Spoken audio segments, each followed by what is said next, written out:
വ്യഭിചാരിണിയായ സ്ത്രീയെ കർത്താവിൻ്റെ അരികിലേക്ക് കല്ലെറിയുന്നതിന് വേണ്ടി കൊണ്ടുവന്നു. ഈ കല്ലെറിയുന്നതിന് വേണ്ടി കൊണ്ടുവന്നതിന് യേശുവിൻ്റെ മുമ്പിൽ നിർത്തി അവരെ കുറ്റം ആരോപിച്ചുകൊണ്ടിരിക്കുക. അപ്പോൾ യേശു ഒരു കാര്യം പറഞ്ഞു, നിങ്ങൾ പാപം ചെയ്യാത്തവർ കല്ലെറിയട്ടെ എന്ന് പറഞ്ഞു. അത് കഴിഞ്ഞിട്ടൊരു മനോഹരമായ രംഗമുണ്ട്.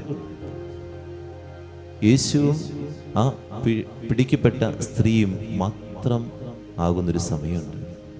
നമ്മുടെയൊക്കെ ജീവിതത്തിലും ഇത് തന്നെയാണ് ഉണ്ടാകാം. കൂടെ ഉണ്ടാകുന്നവരൊക്കെ പോകും, കുറ്റം ആരോപിക്കുന്നവരൊക്കെ പോകും. നമ്മളും യേശുവും മാത്രമേ ഉണ്ടാകുള്ളൂ. എന്നെ അറിയുന്ന, എന്നെ മനസ്സിലാക്കുന്ന കർത്താവ് മാത്രമേ എൻ്റെ കൂടെ ഉണ്ടാകുള്ളൂ. ഏത് വേദനയിലും പ്രതിസന്ധിയിലും നമ്മൾ കൂടെ നിൽക്കുമെന്ന് വിചാരിക്കുന്നവർ, നമ്മുടെ ചങ്കാണെന്ന് വിചാരിക്കുന്നവർ, നമ്മുടെ എല്ലാമാണെന്ന് വിചാരിക്കുന്നവരൊക്കെ നമുക്ക് നഷ്ടപ്പെടും. അവസാനം ഒരു ചിത്രം നമ്മുടെ ഉള്ളിൽ ഉണ്ടാകേണ്ടത്രയേ ഉള്ളൂ. ഇന്ന് യേശു വരച്ച് കാണിച്ച ചിത്രം തന്നെയാണ് യേശുവും ആ സ്ത്രീയും മാത്രം. ഈ ചിത്രം തന്നെയാണ് നമ്മുടെ ജീവിതത്തിൽ ഉണ്ടാകുക. ഒരാളുണ്ടാകില്ല കേട്ടോ.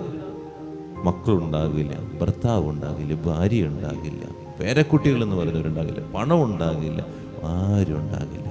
ആരും നമ്മൾ മനസ്സിലാക്കുന്നൊരു സമയം ഉണ്ടാകില്ല. അവസാനം എന്നെ അറിയുന്ന, എന്നെ മനസ്സിലാക്കുന്ന എൻ്റെ കർത്താവിൻ്റെ മുമ്പിൽ ഇങ്ങനെ ഒന്നുമില്ലാതെ നിൽക്കുന്നൊരു സമയമുണ്ട്. ആ കർത്താവിനെ മാത്രമേ എന്നെ മനസ്സിലാക്കുക, കർത്താവിനെ മാത്രമേ എന്നെ സ്നേഹിക്കാൻ പറ്റുള്ളൂ. ഞാൻ ആഗ്രഹിക്കുന്ന എൻ്റെ കുറവുകളോടുകൂടി എന്നെ സ്നേഹിക്കാൻ പറ്റുള്ളൂ. അതുകൊണ്ട് പലപ്പോഴും നമുക്കറിയാം ആ കർത്താവ് മാത്രമേ ഉണ്ടാകുള്ളൂ. പക്ഷേ ആ കർത്താവിന് സമയം കൊടുക്കാൻ നമുക്ക് മനസ്സില്ല എന്നുള്ളതാണ്. ആ കർത്താവിനെ സ്നേഹിക്കാൻ ഈ സമയത്ത് നമുക്കുണ്ടാകില്ല. ആ കർത്താവിൻ്റെ അരികിൽ നിൽക്കാൻ സമയം ഉണ്ടാകില്ല. ആരുമില്ലാത്തപ്പോഴാണ് നമ്മൾ മുകളിലേക്ക് നോക്കുള്ളൂ, ആരാ എനിക്കുള്ളതെന്ന്. അപ്പോൾ ആ ദൈവത്തിൻ്റെ സ്നേഹം അപ്പോഴാണ് നമുക്ക് തിരിച്ചറിയാൻ പറ്റും. അപ്പോഴല്ല തിരിച്ചറിയേണ്ടത്, ഇപ്പോഴും മുതൽ മനസ്സിലാക്കുക. ഈ ചിത്രം എപ്പോഴും എൻ്റെ മനസ്സിലുണ്ടാകണം. എനിക്കെൻ്റെ ദൈവം മാത്രം ഉണ്ടാകുള്ളൂ. എന്നെ കേൾക്കുന്ന, എന്നെ ആശ്വസിപ്പിക്കുന്ന, എന്നെ മനസ്സിലാക്കുന്ന എൻ്റെ കർത്താവ് മാത്രം. പ്രാർത്ഥിക്കാം.